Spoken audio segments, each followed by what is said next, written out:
Some modern scholars have quietly begun the process of applying modern textual criticism to the Quran. In his new book, Dr. Stephen Shoemaker documents the growing challenge to the Noldeki-Schwallian paradigm.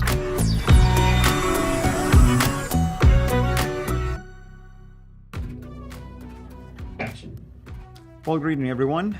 This is Al-Fadi, and I want to thank you, of course, as always, for watching this video series and any of our videos and our channel. And thank you for subscribing to Sira International. I also encourage you to subscribe to our dear brother, Dr. J. Smith channel, Founder Films.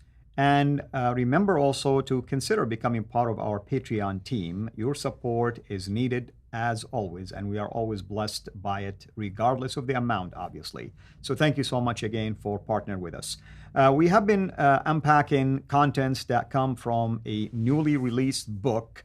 In fact, I believe it was released in August 2022, titled Creating the Quran by an author. His name is Stephen Shoemaker. And we've been really taking quotations from that book, discussing many of the arguments that are raised in that book. And one of those arguments that were brought up in the book is known as Noldeki-Schwallian paradigm. And we did address this in a couple of episodes in the past. Now we are going to discuss criticism of this paradigm. And the paradigm, in a nutshell, stated that we have to accept what we call the Uthmanic Quran as the Quran, as the standard original Quran. In other words, accept it as a fact and move on. And now we're going to talk about criticism of that position. With me here, of course, to discuss all of this is Dr. J. Smith. Dr. J, thank you as always. And of course, we did address this Noldeki-Schwallian paradigm, but now we're going to talk about criticism of that position. Yeah, it has been taken as the norm, this is the narrative that everybody uses. You grew up with it, I grew up with it, it's all over academia. It has really been birthed with Noldeki and Schwally from the last century and the century before. So there haven't been too many people who have found fault with it because they've never looked at it, nor did they want to find fault in it, even if they knew that there was faults in it.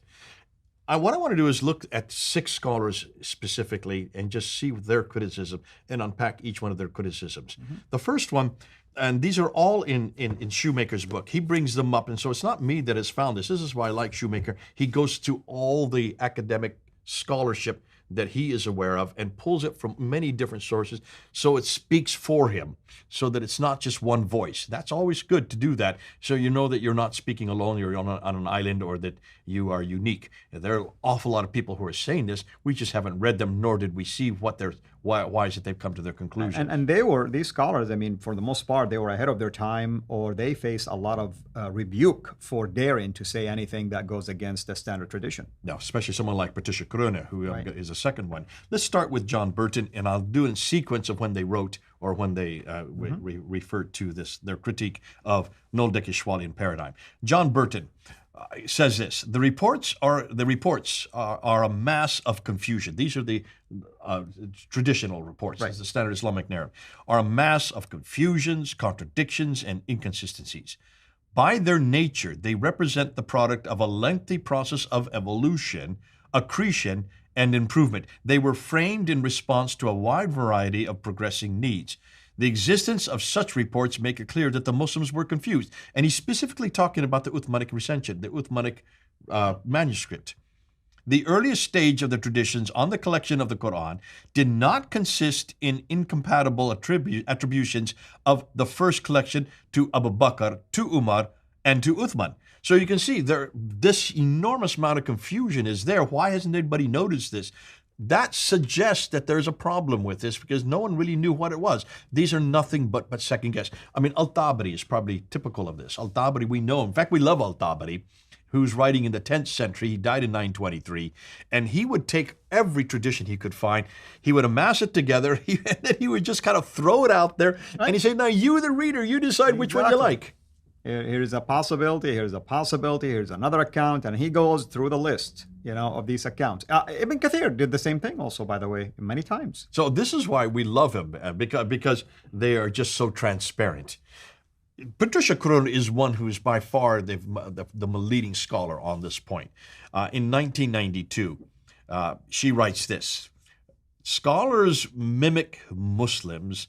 Again, she says, Western Islamicists frequently sound like Muslims, she says, usually of the Sunni variety, not only in the sense that they accept Sunni information, but also in that they revere it in a manner incompatible with the question mark to which they have in principle committed themselves. What did they commit themselves to? The whole historical critique method. That's what you're supposed to hold yourself to if you are a historian and if you're a scholar in the history of Islam. This is a compliment to the strength of Sunnism, but it does not do the modern study of its origins and development any good. So, they're so endeared to the Muslims. Well, that's reason why. It's because of our good friend Smith has demanded they do so, that they're not even following their own craft. They're not even implementing their own criteria, and they're certainly not doing a historical critical study. It's what they're supposed to do if they are really scholars of the historical critical method. So she says that in 1992. Now, Chase Robinson in 2005, now we're coming into this century, and he says this: the complicated and protracted processes that generated monotheist scriptures in antiquity and late antiquity are generally measured in centuries or at least several decades. The tradition would have us believe, that's the Islamic tradition, that in the case of Islam, they were telescoped into about 20 years.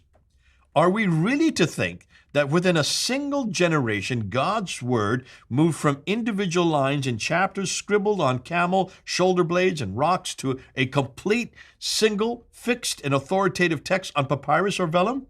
It would be virtually unprecedented. It is furthermore unlikely in the light of what we now know of early Arabic. That's coming later.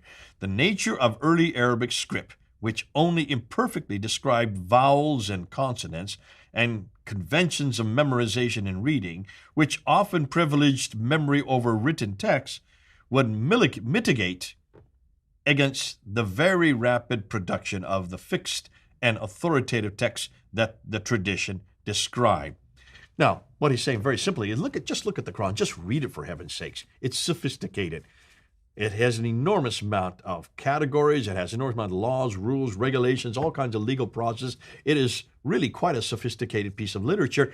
And yet you're trying to say something that of this nature would take centuries to put together. You're saying happened in only 22 years.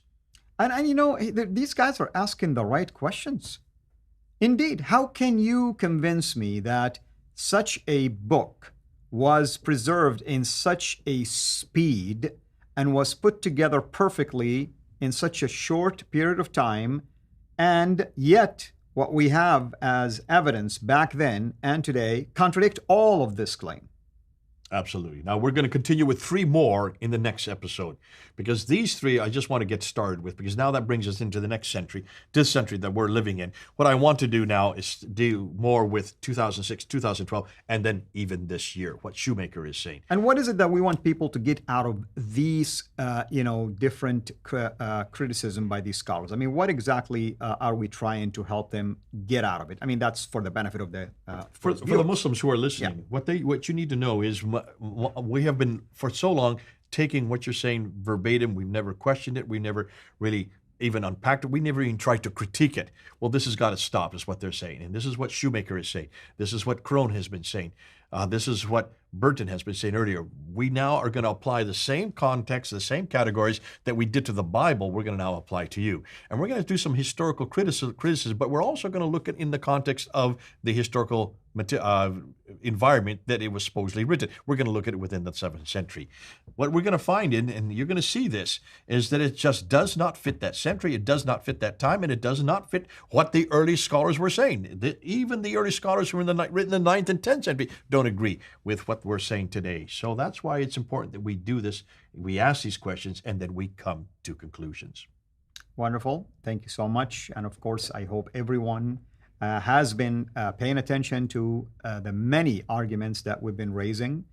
We are quoting from the book, we are addressing content from the book, but we also will giving you the flavor of even wrestling with what's being mentioned or dissecting the meaning behind it or the interpretation that could be drawn out of the many basically fascinating quotations, fascinating arguments, contradictions that are being highlighted, or put in a spotlight and so on and so forth. And as my brother mentioned here, the intent here is to help you, our viewers, especially our Muslim viewers, take a look and a glimpse at many scholars, by the way, like Patricia Crone, for instance, said things that I doubt they're being quoted all the time, at least during her lifetime, or even up until recently. Why? Because there is this fear factor. Sometimes people are being attacked and antagonized for daring to go against the mainstream, basically, tradition of accepting, as, some of the scholars stated, the Uthmanic recension. In other words, accept it, move on, and just don't argue back,